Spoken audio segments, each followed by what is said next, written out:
Hey, I'm Alex. I'm Meg. And I'm Devin. And today we're doing a Play This Not That of Cthulhu Death May Die versus Mansions of Madness. Yikes. Play This Not That. Second edition. We're talking about two different games? Play This Not That. Play This Not That is a series we do on the channel where we talk about two games, compare them, talk about why they're being compared. In some cases we understand, in some cases less so. And then talk about which one we prefer, as well as sometimes it's Play This Not That, sometimes it's Play This Over That. Sometimes it's really, these are both fantastic and I can't make up my mind. Sorry for the title that said Play This Not That when I really just want to talk about two games. Depends on the video, honestly. In any case, we're going to be diving into these two games. Cthulhu Death May Die, Mansions of Madness, second edition specifically. We've gone through both of these games multiple times, multiple ways. Experience-wise, we'll talk about our experience with these games shortly, but as far as the comparison aspect, why we would compare these, honestly, I'm a little less certain than I usually am. Yes. Yeah, oh, shit, do you understand why we're comparing these? Do I understand? Yeah.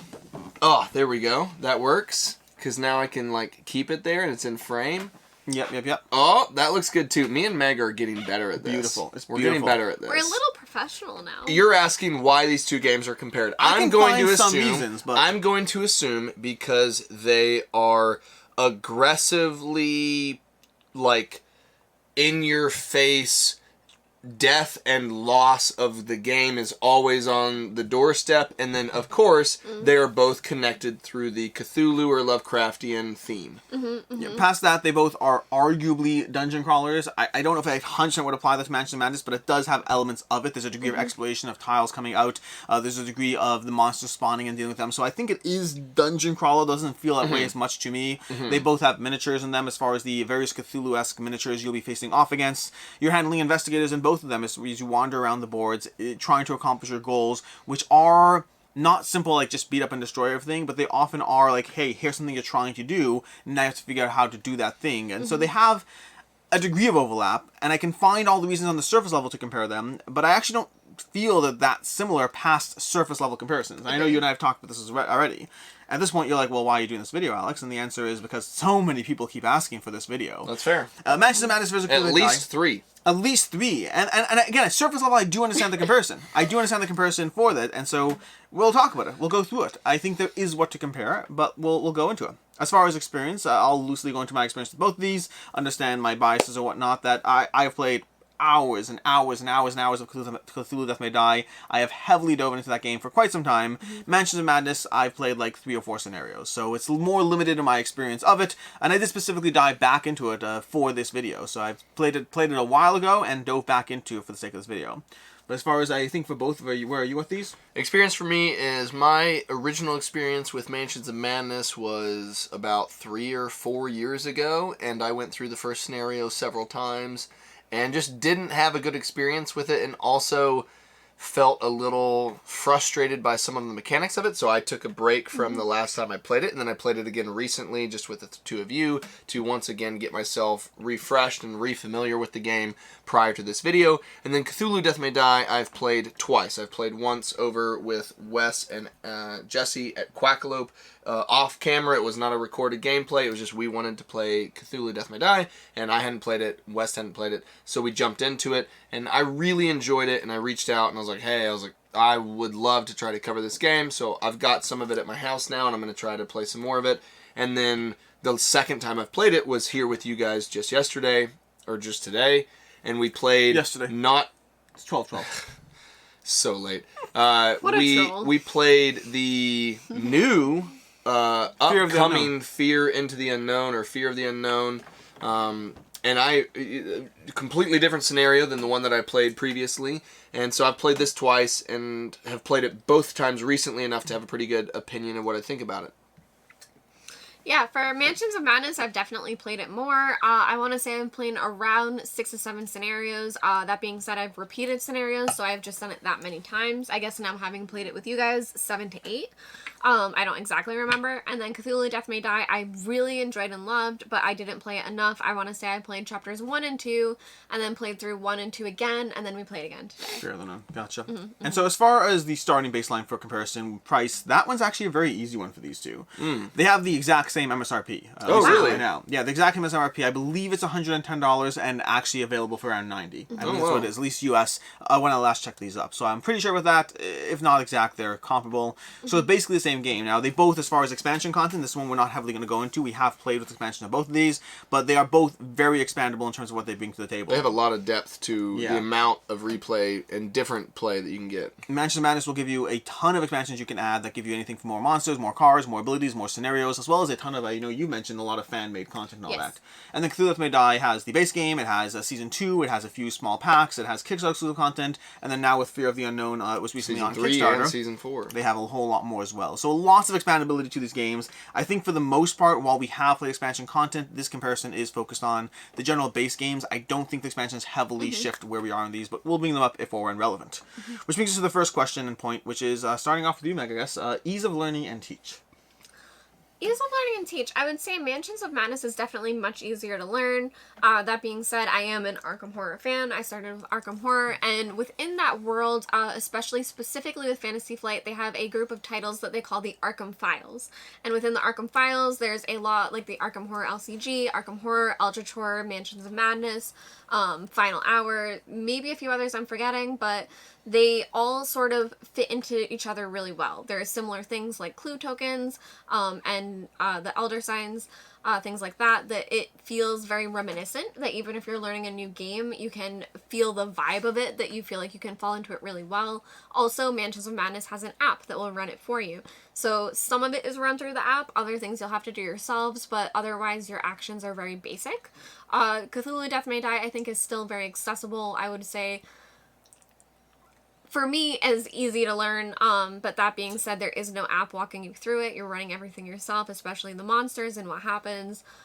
So I would say Mansions of Madness is a little bit more accessible and easy if you're running the app. That being said, if you're not someone who enjoys app games, you do have to use it. There's no way around it. Yeah, I completely agree with you. There's not a lot to add there. Having taught both these games, I can tell you that this Death May Die is not a lot to teach, but there is at least something to go through. Mansions of Madness, if you read a few pages, not that much as the teach part, as the ease of learning. And as far as the teach is literally, I can say, hey, by the way, here's your investigator, you picked it, great. You can take 2 actions a turn, here are the actions you can do, done. It's so simple as far as the teach aspect, because a lot is kind of handled by the app and as you go through it, that I'd say the learning is a little bit going on. The teaches, I can have you up and running in a minute. I don't know if I agree with you guys. Good. This is a discussion. Let's go. Because for me, I actually think that the core experience of Cthulhu Death May Die is actually more stable. And so therefore I actually think teaching might be a different question, but I think ease of play and ease of learning, I actually think Cthulhu Death May Die is really simple. It's got the actions on your player board that you can do. It's very simple. You just pick 3 of them. You can pick whichever combination of the 3 of them that you want. You go ahead and you go through that. Anything that you can do personally is like modified by your character sheet and anything that you put around it. So it almost, I think the core experience of Cthulhu Death May Die is simpler, but where it gets into the nuance and the difficulty is which elder god you're going up against and what monsters create what specific rules when they're in play. And I think that the nuances of Cthulhu Death May Die are the complexity of it, and the core what you do, how you do it, is actually quite simple. I think that what the app offloads for you helps make this simpler, but I actually think that from scenario to scenario, what you actually have to do is somewhat unclear. I've played scenarios in which, like the one we played, is very much, it does not care what you go explore, and it's like, hey, go explore all of this and find out all of the answers until this certain amount of time, and then something will happen. You like, nothing's gonna change until you get to that point, and feel free to explore what you want. And like I recall very vividly, the first scenario I played, like the very first introductory one, is an absolute path of efficiency. Like, when you figure out how that scenario unfolds, you have to get to a certain point. You have to go to a couple different areas to get the essential information, and then you have to go to a certain place, and you have to conduct a ritual, and and if you don't do that in a right amount of time, you will not escape alive. Yeah. And this one was very, like, laissez-faire. And so if you're, like, jumping from scenario to scenario, it doesn't actually intuitively let you know that the stakes or the speed at which you have to engage with the game is going to be any similar or different. And so I think that this core is simpler, and the nuances of what you're fighting and the other smaller monsters and the map that you're at might give you a little bit of complexity. But I actually think like what you're aiming to do each game is not necessarily super clear, even though the app offloads a lot of like mechanics for you. So I don't disagree with anything you're saying at all. For me, that falls more under the mechanical aspects of the game. But Sure, that's how I meant it too. No, I understand completely. No, that's what I meant. Sure. Okay. Sure. The ease of learning of the mechanics. I don't disagree with anything you're saying. I can bundle that easily enough under ease of learning or accessibility. But I completely agree with everything you just said. Yeah. Yeah. As far as art and components, I guess starting with you. I think if this felt more like specific to just Mansions of Madness, I might prefer it. But because so much of the other Fantasy Flight games within the Arkham universe share the same aesthetic, the same art, the same characters. Like, you have characters that are in Arkham Horror the card game. You have characters that are in Elder Sign. Like, so much of it is the same that it's very samey. And this is also Cthulhu, but the particular art style is so unique that it's very different from this. And so I think that Fantasy Flight has almost shallowed out the vision. Like, I'm pretty sure even Unfathomable has the same kind of like artwork on it as well. And it's almost too much of this to where I just like it's almost not even something that I recognize as individual art because it's just part of Fantasy Flight's Arkham Horror files. So for me, it's a win on Cthulhu, but it's simply because this has been like I've seen this too much. Yeah, and I don't disagree with that either. For me, like, I mean, if you look at this cover, like, I think objectively this cover looks beautiful. But then I agree, as you're looking at the cars, the components, as you're looking at different things, I understand what you're saying. I don't know if it necessarily bothers me because I don't play the Arkham games quite as much. So I do like the art, and I'd give them roughly comparable for me with an edge to Cthulhu. Where Cthulhu for me shines dramatically is the miniatures. For me, it's to the point that when I'm playing Mansions of Madness, I just grab the tokens. I don't even care enough to grab the miniatures because I'm like, it doesn't add to my immersion. I'm happy to have a token on the board. It's all good. And I would never do that with Cthulhu Death May Die. I love having those miniatures on the board. So a heavy win for the miniatures. Minis are a big, And the art, I understand what you're saying. Small win for Cthulhu for me. Yeah. As someone who loves the Arkham games, to me, I understand everything you're saying, Devin. Yeah. But if you really love that universe, it feels like coming home. It's That's fair. something That's like fair. To compare something like Dune Imperium, where the art is very reminiscent of the movie and it feels very familiar. To me, it feels so familiar that it's the bath I want to soak in. It's where I want to be, and it's who I want to be seeing. That is a morbid bath. That is a morbid bath. It's a bath bomb of death and madness. Yeah, there might be eyeballs in there, not bath bombs.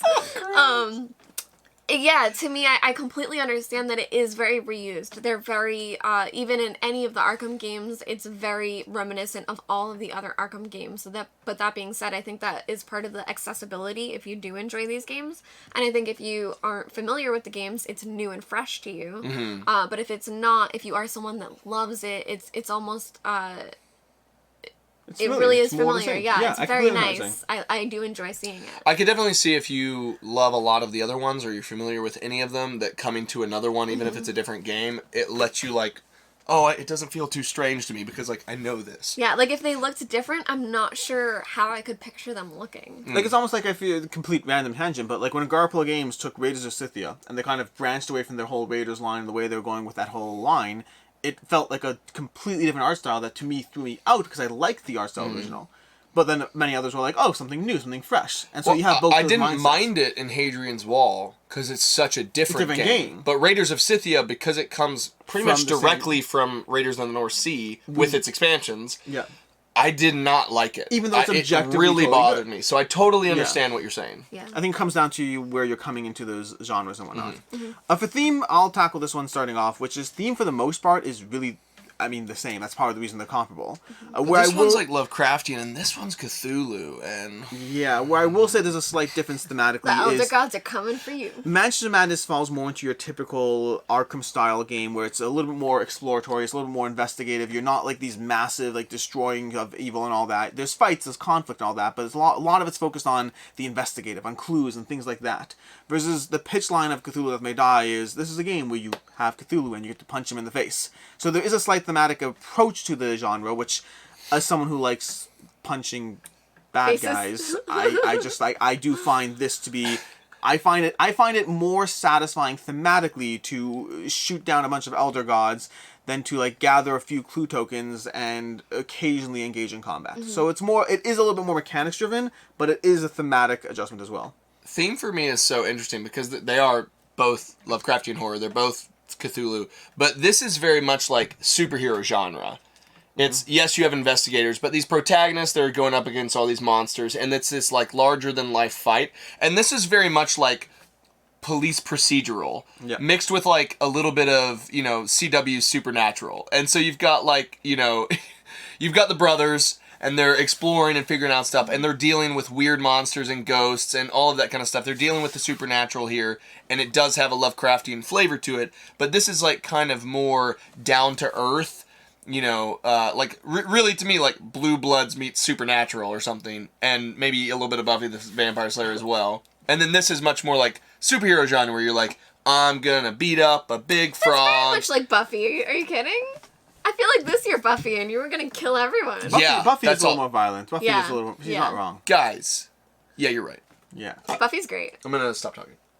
Yeah, where I will give a small point to Mansion of Madness over Cthulhu, actually, though, is I think in the variety of the way the scenarios are approached, Mansion of Madness seems to have a bit more variety. I think a bit more of a range of how they approach the scenario thing. Going to your point, which is almost a complaint against it mechanically, which is you don't know what to expect, you don't know how to play the game because it's so ambient and vague and they're so different.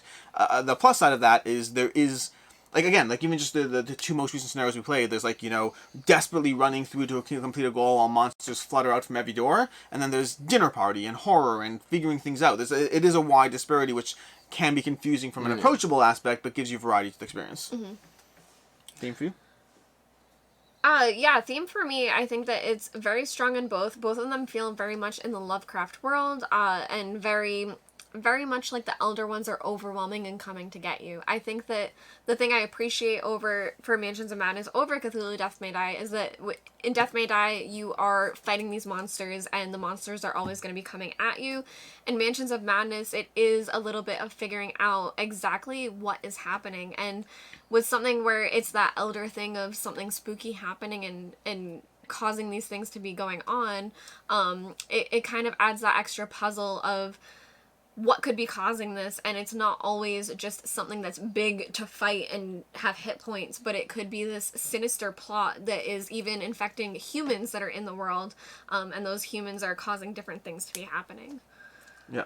Nice. Which brings us to mechanics, which is the larger open conversation around different aspects of the games. Mechanics. These games are very different in many different ways in the way they approach the engines. This is more, like I said already, beat 'em up. This is more investigative by nature. I'll just start with like one area and we'll go from there. But this, I guess, coming off of your aspect, Mansions of Madness seems very vague, very ambient. You're wandering around, you're doing things, you're engaging with the world around you in a way that's just click on this, tap on that, and try to figure out what's going on. You don't have a objective when you walk in, you don't know how to do anything, you're just wandering around. Cthulhu Death May Die is significantly more targeted, which for me is an absolute win. The idea of walking in something vague with no goal, I can only think of one game where that has worked for me as a mechanic, and that would be Seventh Continent. I think in almost every other game that I've ever played, I kind of want to know how do I actually win here? How do I actually play? What do I actually do? As opposed to just wander around and touch things and hope for the best. And so for me, like, even just that aspect that you touched upon already, for me, Cthulhu Death May Die gets a win there. What do you think, Meg? So to me, Mansions of Madness, I've been thinking about this a lot, and we haven't super discussed it together, but Mansions of Madness, I think they're two very different games, and they're comparable in some aspects, like we've said with theme, but I think as actual gameplay, I don't think they're similar at all, and there are others I would compare to Death May Die, and others I would compare to Mansions of Madness. And to me, Mansions of Madness feels almost like an exit game.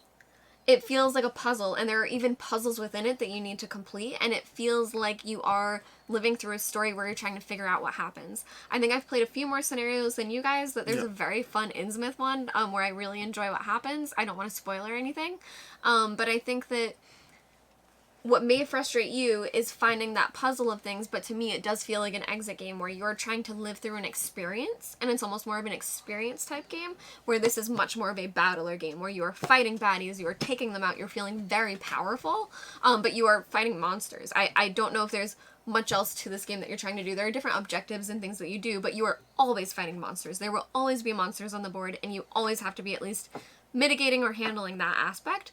Whereas Mansions of Madness, there are a lot more puzzly parts that you're trying to figure out.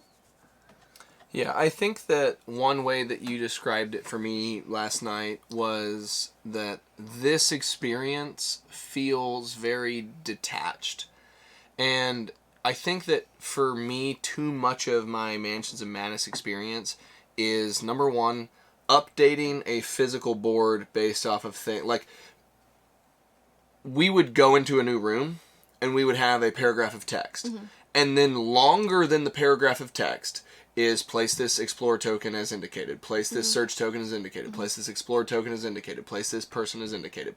It was almost like much more of this was actually figuring out what the new state of the game is versus the narrative. And then you also mentioned puzzles, which I love puzzles. I adore puzzles. And I think that this was my problem also that eventually I came to feel about the game Time Stories, if either of you ever played those, is I love puzzles. And I love narratives. But I feel like this game tries to give me a smidge of both and frustrates me because it also tries to make it a board game. And I don't feel like I get enough puzzle and enough narrative mystery. Like, I either want to go read a book or I want to go play a puzzle video game or something. Like, I want to go play, The Witness or something on my console, or I want to go read, like, At the Mountains of Madness. But this is, like, it's a little bit of a board game, a little bit of a puzzle, a little bit of an app, and a little bit of a story. But none of them really connect in a way, and I feel that they are all somewhat detached. And the lack of, like, fulfillment on each of those elements exacerbates me and, like, frustrates me, and it's not enough of any of it for me. Yeah, to me, I completely agree with you on that point for sure. Like, and you mentioned the puzzles, and this, like, I think this is a conversation about the app in general, but we mentioned some of the puzzles that are on the app, and those I really like. I mean, there's two kinds of puzzles: there's the discovery and the deduction aspect, and then there's the literal puzzles within the app. I like the puzzles within the app. It's a cute little break from the game in a way that doesn't frustrate me and feels like another little mini thing to do. But other than that, I found the app really slowed down my immersion in the game. Yeah. And I understand in walking in that I have some, I don't know if I want to call it bias. Preferentially, I'll say that app-driven games are less my preference, and it takes a lot of game for it to be really like, oh, I love that and love how it works. This one, I felt like I was place. So that by the time I finished placing, I was like, there was something about clutter on the ground. Like, the whole backstory of paragraph text that they gave me, it doesn't stick with me, and then I'm vaguely trying to remember and pull it up later as we're going through it, and so it slowed down my immersion in the experience and frequently felt like I just wanted to get to the next thing as opposed to solving it. Well, and even like on the puzzles, like for example, I love puzzles, like visual puzzles. I absolutely get invested in those and immersed in those. And like we had two different ones that came up, both of which I think one of them Meg's character got into and one of them Alex's character got into.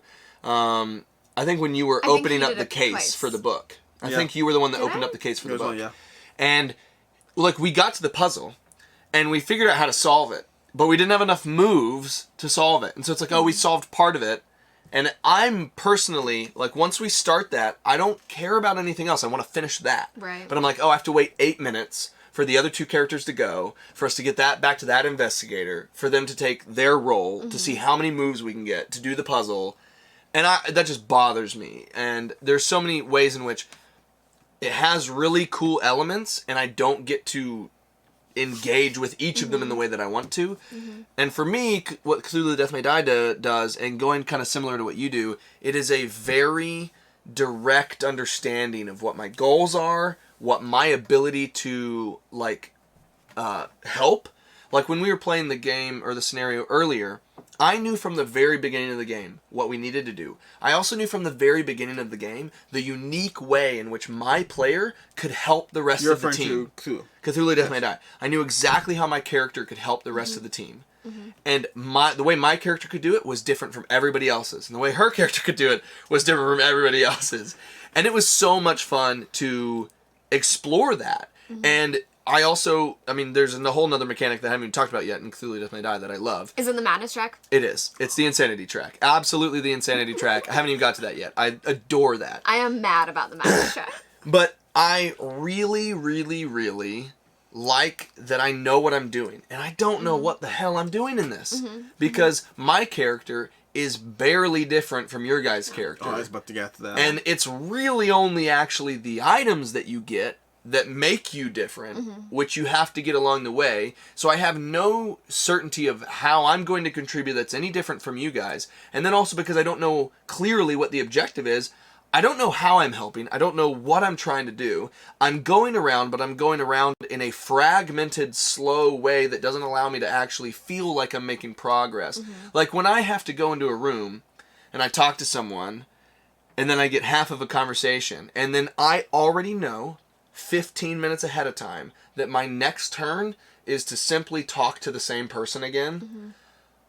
And so one thing I'll say about the nature of the way this approaches it that does have an aspect that I like is I do like that out of Mansions of Madness, the scenarios are not always binary win or lose. There are sometimes different ways to approach a puzzle, different end states that can have that feel like a conclusion that isn't a loss, but there's just differences to it. Which you don't really get that in Death May Die. Death May Die is kind of like you either defeat the Elder One or you die screaming. And it's kind of binary in that sense. So I don't like the frustration of the rest of the elements that get you there, but I do appreciate that, at least that nuance in Mansions of Madness. Yeah. Yeah, so to jump to it, I love the madness track in Death May Die. It's something that is very reminiscent of Cthulhu games, or Lovecraft style games, and it's not something that any of the Arkham files pay into well. The only game that I can relate it to that has an actual madness track that I can think of is Miskatonic University, which is not a Fantasy Flight title, and that one I think does it well, and it's the same thing where as you get more mad, you get more powerful, and then you die at the end. Or I don't know if they say die, or you just go insane, and that's what happens to you. But I think that this iterated it so much better than Miskatonic University that you get more powerful as you let this thing affect you, and it's so thematic, to go back to theme, that as you're recognizing this world that's happening to you and you're letting it absorb into you, you're all of a sudden, lifting the veil and seeing what's happening within this world and letting it kind of touch you, and that makes you more powerful, but it's really driving you crazy. And I think that's so much fun and so thematic that it really pulls you in, and it lets you feel that progressive powerfulness that you become better and better, but it's dangerous. And that's something that the new mechanic of relics from Fear of the Unknown feeds into that even further. By having these items, you're like, oh, I have a crystal ball, but then as you become more powerful, you're like, it's not a crystal ball, it's a dark eye of some elder god, and again, the same idea. It's more powerful. You're feeding into it. It's affecting you. It's helping you. I want to say it was Devin's, but he had a statue, and it was just a statue to him. And then the closer you look at it, you see the god within the statue, and you know exactly who it is that's empowering you. I had an old journal that, as I became more powerful, was the Necronomicon. And it's like, oh my gosh, what is this? So it's like, definitely, cool. Yeah. I love that aspect of it. And it's really fun to think, like, if you were in this world, if you pick up this thing that is a statue, you're like, this is pretty cool, I'm going to put it in my pocket. And then it's talking to you more. And then you're looking at it, and you're seeing the face within it, and then all of a sudden you have a name for it. And that is theme that you add to the game yourself, but I think it's really, really well done. Yeah, I think... Go ahead. No, I love the madness track in this, and I think that from there as well, I'd go into what we touched upon briefly, is the character variety. I feel like in Mansions of Madness you have a singular ability that for me, I barely remember most of the abilities I've ever played with because they barely come into impact. And then the stats matter, but they don't matter in a way that make me feel the character's different. They just happen to be different when it comes to doing a test or not. Versus in Cthulhu Death May Die, I love the characters. I love the differences. I love the powers they have. I feel like I care about picking a character. In Mansions of Madness, I'm kind of like, just have me anyone. I don't care. For me, the insanity track is the same thing as the stress mechanic in the Alien RPG, and the reason why I like it so much, and I've talked to both of you about it before, is because what it does, I think, is brilliant from a point of stakes. So you care about the game in terms of the fact that you think you can win, and you care about the game, and the fact that you think you can lose. And that's in all games. But in this, it's tied together, because the more powerful you get, the closer you get to not just physical death, but insanity, which also makes you lose and like get out as a player. And so you have this like intertwined fate of whether you think you are going to be able to handle the obstacles in front of you, or whether your attempt to handle the obstacles in front of you is going to take you too far, and you won't be able to like get rid of the perversion or the influence of like Cthulhu and madness. And so the whole time you want to lean into it, to have that knowledge, to have that like insight that you gain, but you also want to be fearful. You want to be fearful of it, and those two feelings never subside. They're there the whole time. And as you're like, oh, I'm getting more powerful and more powerful, and you're like, I can't take any more madness though, because I'm gonna go insane, and then I can't help us at all. And that balance, or that like really, really narrow line that you have to worry about, is so good, and it's there from the beginning, and it escalates and escalates and escalates and escalates to where the end of this game always feels like you're like, wait, could I pull this off? Or oh my god, we're about to die. And that level of tension, that level of stakes, always, it's consistent every game. It's consistent every game. Last minute, because even as you're leveling up, the Elder One approaches the board, and the Elder One. One thing I've always talked about in the Cthulhu Death May Die is that power creep element. The idea that you're getting progressively more powerful, but then so is the Elder One, and it's constantly getting to a point of just danger where you're like, they're going to stomp me and destroy me because this guy's ridiculously powered, but also I'm going mad and insane, and I've unlocked my abilities, and I'm overpowered. And it usually results in people dying. Sometimes all of your people dying, and sometimes some of your people dying while you manage to take down the Elder One. And I love that, like I said, that sense of constant awareness of where you are. So good. So good. And I will say, mechanics-wise, to compare the two, just for those that don't know, you are rolling dice for all of your checks. So that's something where they are both extremely similar, where you don't know if you're going to make your check or not. You're trying to do something, you try, and you are rolling dice. And there's also ways in each to mitigate or improve your dice rolls. Yeah, so especially where that element of surprise of, can I make it, can I not, that's where it's coming from, is that they're both die-based. Now, one element I do want to touch upon as well is replayability. And death-based. And Cthulhu Death May Die based. Now, I do want to touch upon replayability of the systems, and that's going to come in two different aspects. Cthulhu Death May Die in the Mansions of Madness. Which is, in Mansions of Madness, when you play a scenario, I think, and correct me if either of you feel differently, I don't have an interest in playing the scenario for a long time until I've mostly wiped any residual aspect of it from my mind. And I can tell you from having played one specific scenario a second time 4 years later, I still remembered a lot of aspects of it. I think Mansions of Madness? The Mansions of Madness, yeah. Meaning I think that when I play Cthulhu Death May Die, there's a goal, but there's not a mystery, there's something else. I'm trying to achieve the goal, and I'm happy to dive into the same scenario multiple times. And in the case of like the first scenario of Cthulhu Death May Die, I've played that first scenario over 10 times alone, forget the rest of the scenarios.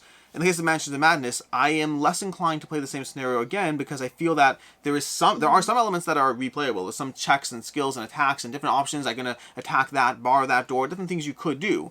But I feel like a lot of the core element does come down to that investigative aspect, and I have no interest in trying to remember the conversation and what that vase was and what this element was. I feel like 60% of the game that I'm going to engage in is lost if I play it a second time. Even though there are sometimes different endings, even though there are elements that are different, I just feel the replayability for scenarios is much lower, and I think that's made worse than something we talked about, or you pointed out to me, which is the way the scenarios are structured. In Cthulhu Death May Die, every single scenario is kind of roughly 60 minutes to an hour to 1 to 2 hours. This is, you pointed this out to me. In Mansions of Madness, you have one in the core box, 4, 5, something like that. It's a very small amount of scenarios. So I think that you have to get the we talked about price point a bit, but to compare price point for playability, Mansions of Madness has a few scenarios. I want to say it's around 5. I think it's 4 or 5. Yeah, and they're 90 to 240 minutes. That's 4 hours. 240 minutes, and that's not that accessible. And I would say replayability is only really possible if you lose. I think that it's very good if you lose and you want to try again. That's fine. That being said, if you win, if you're not bringing in new players in different groups, it's really not... There's no point in playing it. And I think for the price of expansions, it's really not... I don't know if it's worth what it is for the price of what they are. And diving into a 4-hour scenario, if you're not willing to play a 4-hour scenario, that means you might be left playing 2 or 3 scenarios in the core box until you expand upon it. It's like a bunch of singular episodes of Rings of Power and then one Lord of the Rings extended edition. Yes. Fellowship of the Ring. Yes. Now, Yes. it is worth noting at this point that this With game commercial does break. come with that. It does come with the fan-made content, so it is worth noting that as an adjacency. Yeah, that's fair. And I don't know exactly how deep that goes or how much there is, so that is available.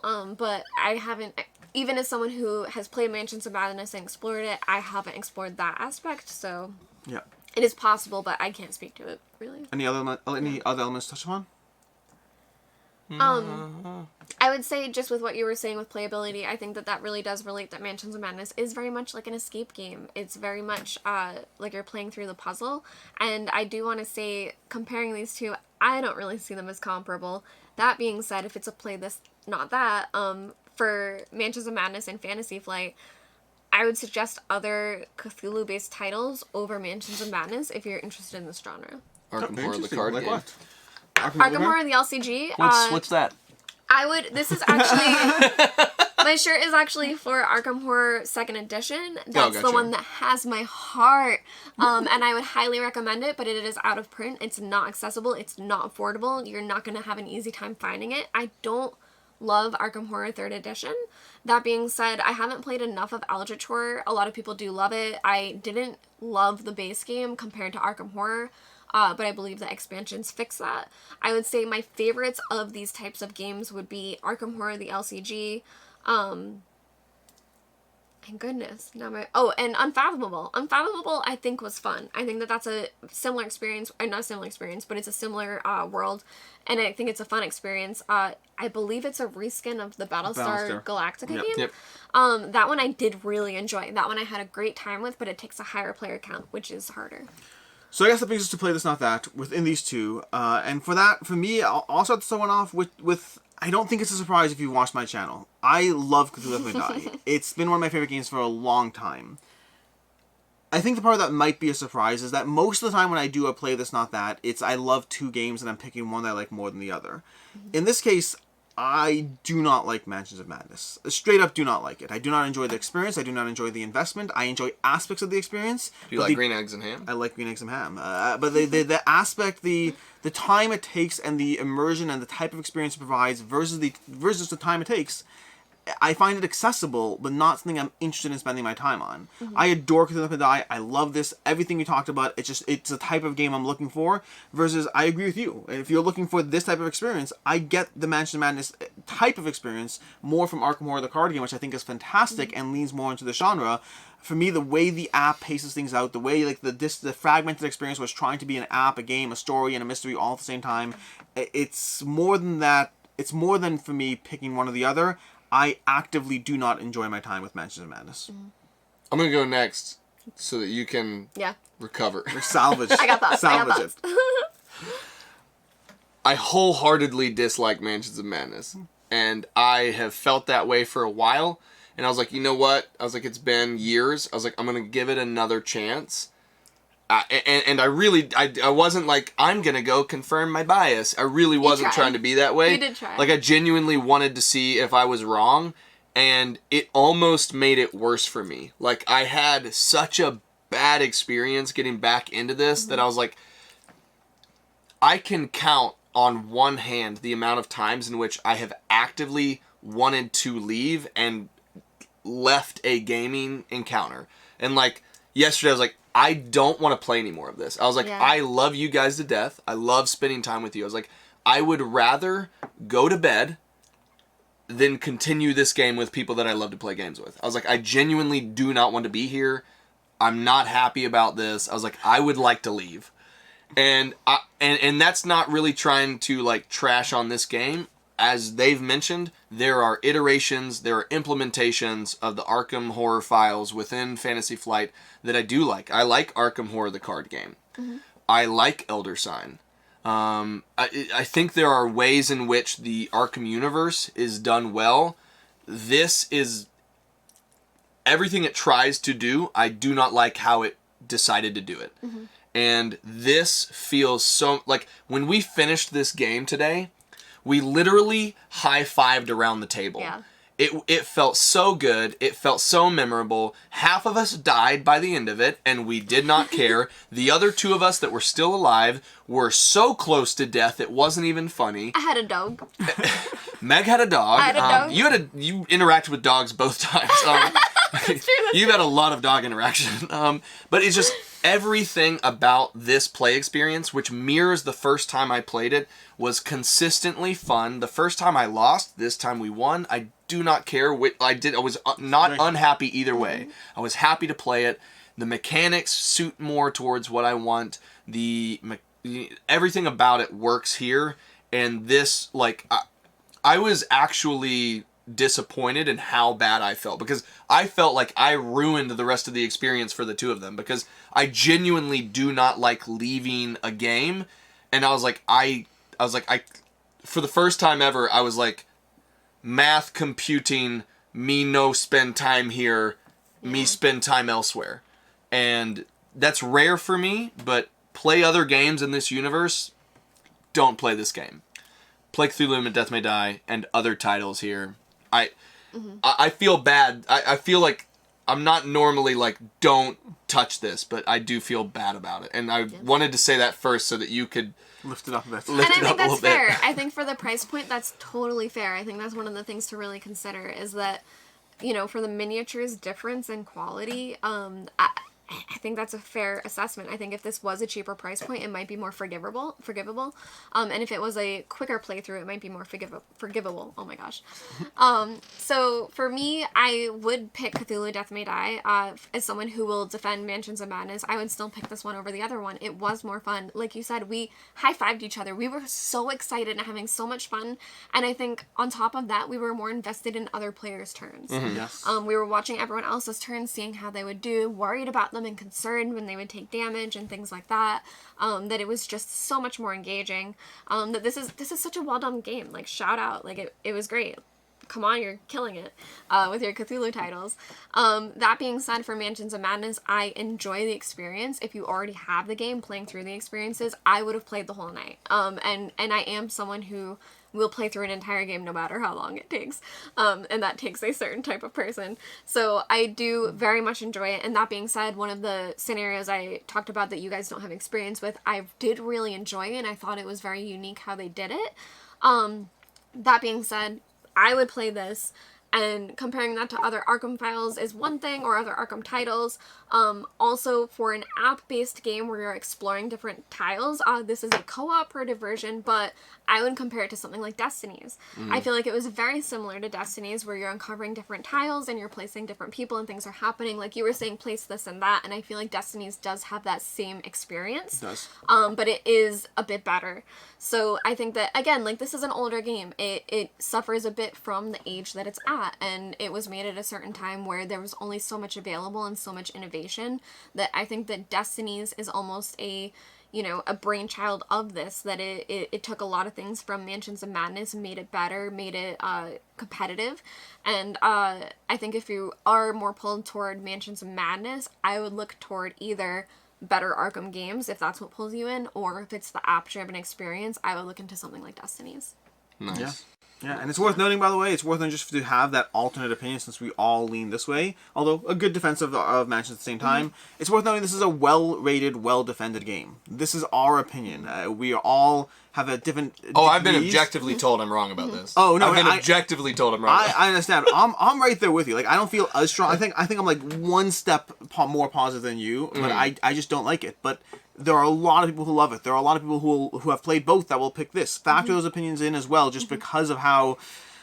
I usually don't heavily point to others' opinions, but because of how negative 2 out of the 3 of us are, I think it's worth noting there are a lot of positive opinions out there on this game. Yep. For us, this is a drastically fun experience, and, well, we have a range on how we feel about this one, but Cthulhu Death May Die. Play Cthulhu Death May Die. Play whatever you want. In any case, Whatever you want. In any case, and until next time, I'm Alex Radcliffe from Board Game Co. I'm Professor Meg. I'm Devin. I hope you have a good one. See ya. Goodbye. Or Cthulhu's gonna come get you.